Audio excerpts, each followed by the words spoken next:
भाई विजय गोयल जी, उत्तरी दिल्ली नगर निगम के नवनिर्वाचित महापौर आदरणीय भाई आजाद सिंह जी, स्टैंडिंग कमेटी के डिप्टी चेयरमैन भाई मोहन भारद्वाज जी, इस ग्रामीण आक्रोश रैली के संयोजक भाई कुलवंत राणा जी, मंच पर आसीन सभी सम्मानित नेतागण और इस विशाल जनसभा में उपस्थित आदर योग्य मेरे बुजुर्गों, माताओं, बहनों और स्नेही भाई, सबसे पहले तो मैं भाई विजय गोयल जी को इस बात के लिए बधाई देना चाहती हूँ कि उन्होंने प्रदेश अध्यक्ष बनने के बाद ये निर्णय किया कि हम ग्रामीण आक्रोश रैली अलग से आयोजित करेंगे,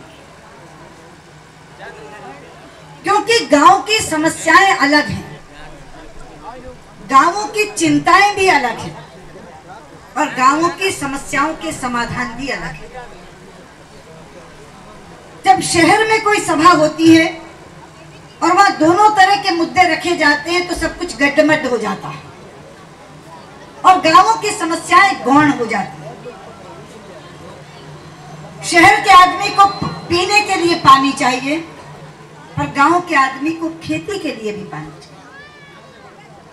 शहर के आदमी को घर का बल्ब जलाने के लिए बिजली चाहिए, लेकिन गांव के आदमी को ट्यूबवेल चलाने के लिए भी बिजली चाहिए। शहर का व्यक्ति पंखे, कूलर या एसी में बैठकर काम करता है, लेकिन गांव का व्यक्ति झुलसती गर्मी में पसीना बहाकर दोपहर में खेत में काम करता है। शहर का व्यक्ति सस्ता अनाज, सस्ती फल सब्जी खरीदना चाहता है, पर गांव का व्यक्ति अपने अनाज और फल सब्जी का लाभकारी मूल्य चाहता है। इसलिए बहुत सी विपरीत चीजें हैं और इसी के लिए हमारे संविधान ने कहा था कि हम यहाँ कल्याणकारी सरकार बनाएंगे।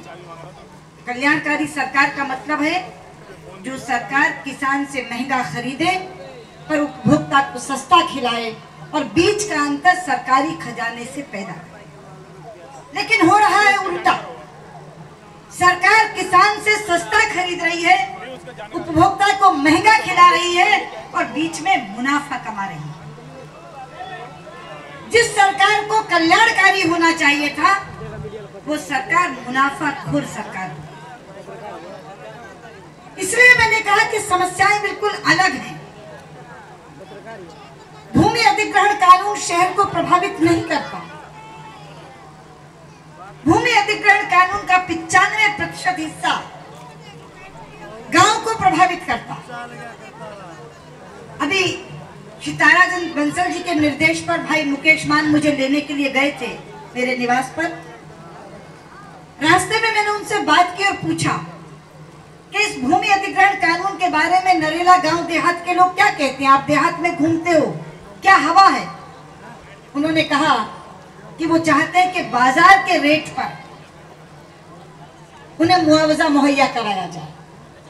मैं आपको कहने आई हूं मित्रों कि जो कानून संसद में पेश हुआ है उसमें यदि आपकी भूमि अधिकृत की जाएगी तो बाजार रेट से 4 गुना मुआवजा आपको दें, हम इसका समाधान करें। और इसीलिए अभी जो धनखड़ जी बता रहे थे कि वो मीटिंग हम लोगों ने की जिसमें सब परिवार के लोगों को बुलाया, बात की, किसान संघ के लोगों से बात की, किसान मोर्चा से बात की। और उस बिल में अभी कुछ किसान विरोधी नीतियां हैं जिनको खत्म करके हम भूमि अधिग्रहण का मुआवजा आपको 4 गुना दर पर मिले, इसकी तैयारी कर रहे हैं। क्यों चाहते हैं मुआवजा? क्योंकि जब जमीन होती है किसान के पास तो 10 पीढ़ियां उससे खाती हैं, लेकिन एक बार जब जमीन छिन जाती है तो क्या होता है? पैसा कैसे लगाया जाए, कहां लगाया जाए, ये मनी मैनेजमेंट किसान को नहीं आता। बच्चे बड़ी बड़ी गाड़ियां खरीद लेते हैं, होटलों में जाने लगते हैं, बुरी लतों में पड़ जाते हैं, चंद दिनों में पैसा खुर्द-बुर्द हो जाता है और किसान सड़क पर आ जाता है। और इससे भी बड़ा क्या होता है, उसकी चौधराहट छिन जाती है। गांव में 10 एकड़ का किसान भी बड़ा चौधरी है। कोई भी बड़ा राजनेता आता है तो उसके घर पे रुक के लस्सी का एक गिलास जरूर पीता है, लेकिन जब उसकी जमीन छिन जाती है और वो शहर आने पे मजबूर हो जाता है तो गुमनामी के अंधेरे में खो जाता है। ये वो मनोविज्ञान है जिसे प्लानिंग कमीशन में बैठे हुए लोग या सरकार में बैठे हुए लोग नहीं समझते। ये वही समझ सकता है जिसने धरती को जोता है, बोया है, गांव में जो रहा है। अभी कह रहे थे विजय गोयल जी के वो हरियाणा में पैदा हुए, वो तो फिर भी सोनीपत में पैदा हुए जो शहर जैसा है।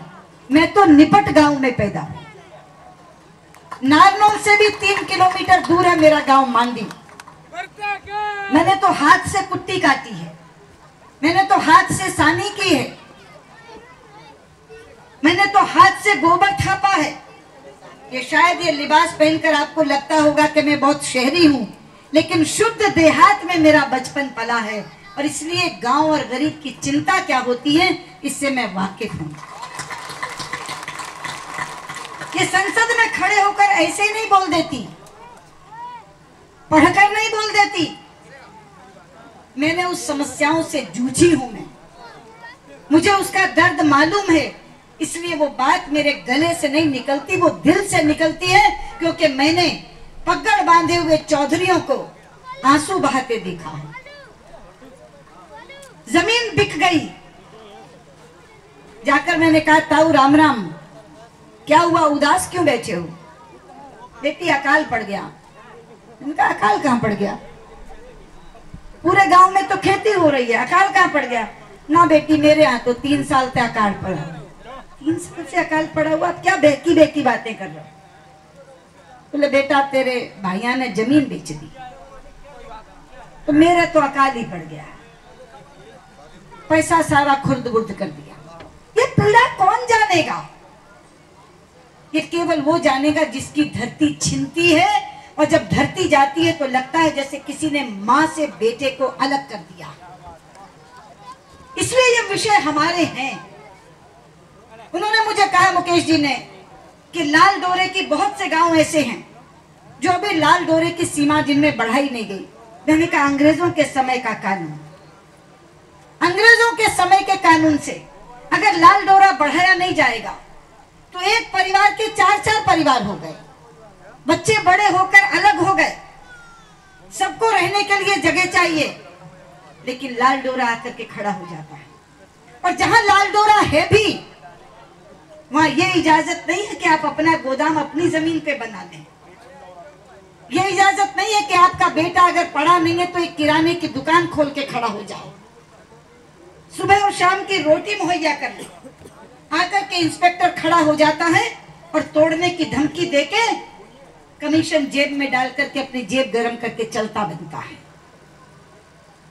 और उसके सिर पर तलवार लटकी रहती है कि पता नहीं कब कोई दूसरा इंस्पेक्टर आएगा और इसको तोड़ जाएगा। इसलिए मैं भाई विजय गोयल से कहना चाहती हूँ, ये काम हम लोगों का है। जब दिल्ली में सरकार आए तो लाल डोरे बढ़ाए जाएं, और कम से कम इतना तो हम इजाजत दें, अनुमति दें कि अपनी जमीन में अगर कोई रोजगार के लिए कुछ छोटी मोटी दुकान कर लेता है या गोदाम बना लेता है तो उसकी अनुमति उसे मिलनी चाहिए, और ये इंस्पेक्टर का राज उसके ऊपर से हटना चाहिए, कि लटकी हुई तलवार उस पर से खत्म होनी चाहिए।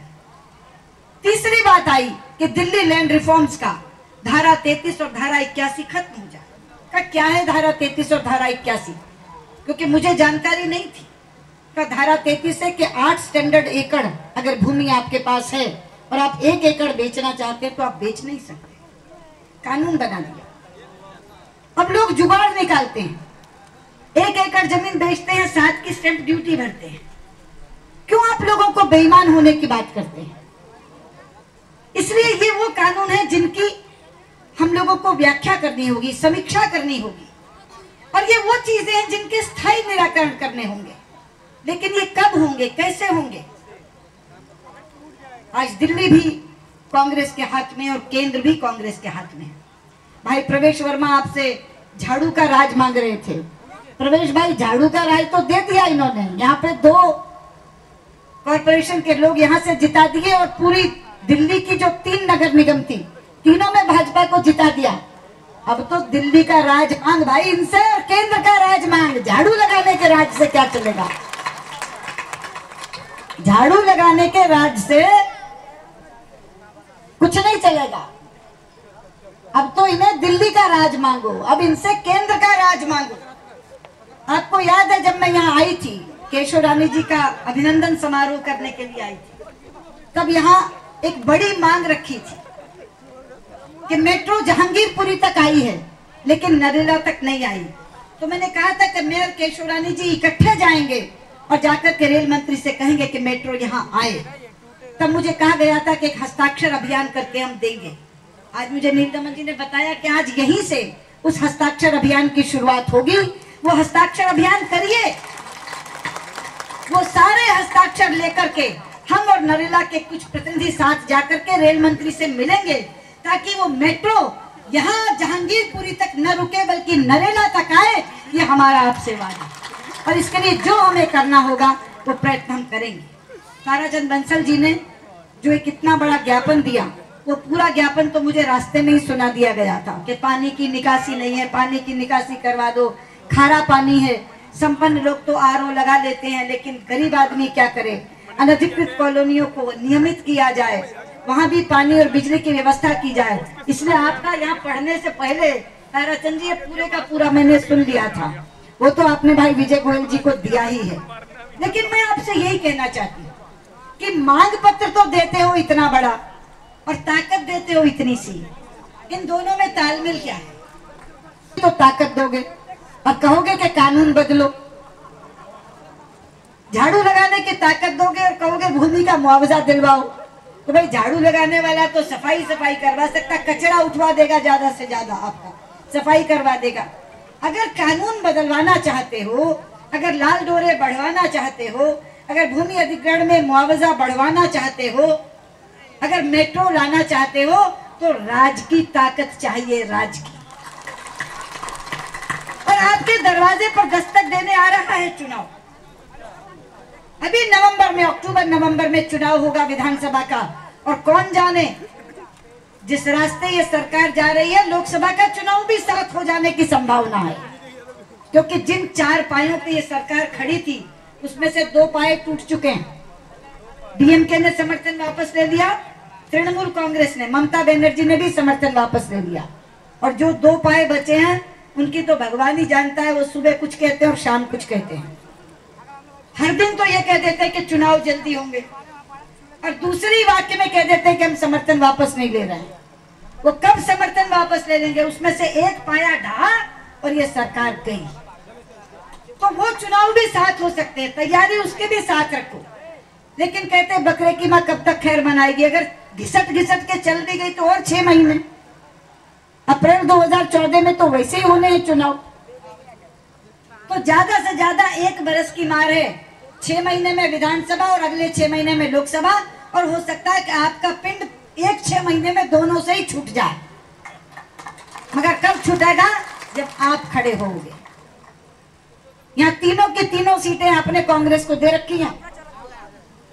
अब अगर 3-3 सीटें कांग्रेस को दोगे और कहोगे कि ना बहन जी, हम तो आपसे चाहते हैं कि आप हमारी समस्याओं का समाधान करो, तो भाई लोकतंत्र में तो ताकत लोक की होती है, संख्या की होती है।